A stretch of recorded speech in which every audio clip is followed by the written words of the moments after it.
Bonjour, je m'appelle Lily. J'adore la langue des signes, c'est magique. C'est Yacine, un grand de 14 ans, qui me l'a apprise.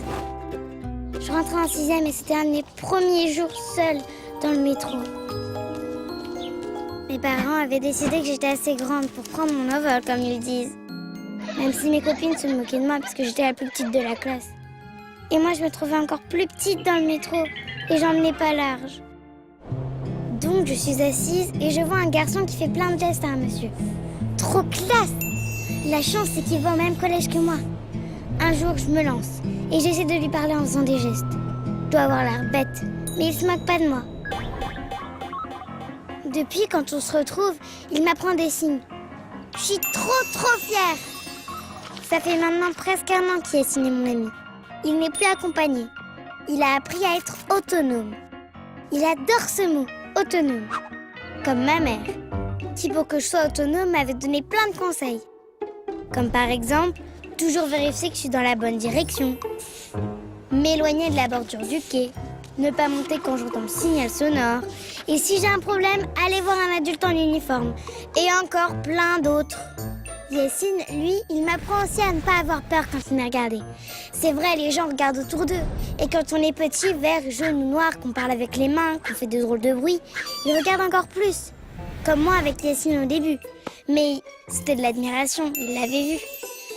Il y a ceux qui regardent avec des yeux sympas et d'autres avec des yeux vraiment méchants. Ceux-là ont choisi d'être transformés en monstres. Comme ça, ils font plus peur. Un jour, on a vu un garçon avec des lunettes de soleil dans le métro.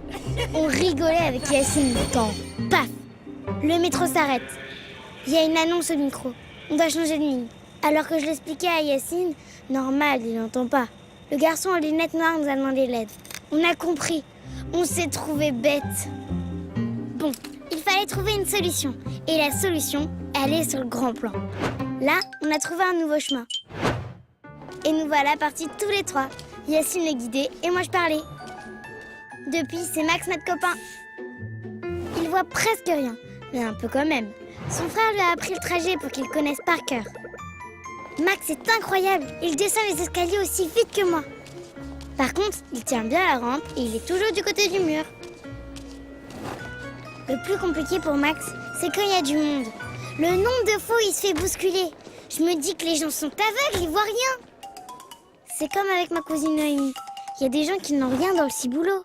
Ils ne voient pas qu'elle est différente. Heureusement pas tous. Ma cousine, qu'est-ce qu'elle est drôle. Elle répète tout le temps ce qu'elle entend. Je l'adore. Mais elle peut faire de grosses colères. Comme elle ne peut pas prendre le métro seule, elle va à son école avec un compagnon du voyage. Au début, elle avait souvent peur, 1000 fois plus que moi. Maintenant, elle se débrouille bien. Elle connaît son trajet, les couleurs des lignes, les clignotants qui indiquent la station suivante, et elle ne panique plus si le train s'arrête ou s'il y a un imprévu. Elle a appris plein de choses. Je me dis que plus tard, peut-être qu'elle pourra voyager toute seule. Yacine, Max, Noémie et moi, Lily la petite, on a tous grandi avec le métro et le métro nous a fait grandir.